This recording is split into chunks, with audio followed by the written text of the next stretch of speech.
பேராசிரியர்கள் பணிபுரிவதாக போலியாக கணக்கு காண்பித்து அங்கீகாரம் பெற முயன்ற தனியார் பொறியியல் கல்லூரிகளின் பட்டியலை அறப்போர் இயக்கம் வெளியிட்டுள்ளது.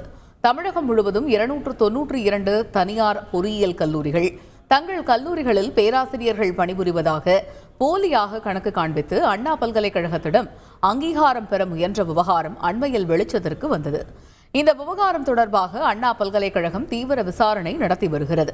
தற்போது பொறியியல் மாணவர் சேர்க்கை கலந்தாய்வு நடைபெற்று வரும் நிலையில் மோசடியில் ஈடுபட்ட கல்லூரிகளில் மாணவர்கள் சேராமல் தடுப்பதற்கு நடவடிக்கை எடுக்கப்படுமா என்ற எதிர்பார்ப்பு எழுந்துள்ளது. ஆனால் அந்த கல்லூரிகளை கலந்தாய்வு பட்டியலில் இருந்து நீக்க முடியாது என்று அண்ணா பல்கலைக்கழக துணைவேந்தர் வேல்ராஜ் கூறியுள்ளார்.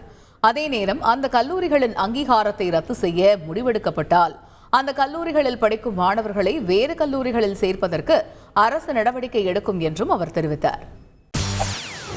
செய்திகளை உடனுக்குடன் தெரிந்து கொள்ள உடனே சப்ஸ்கிரைப் பண்ணுங்க.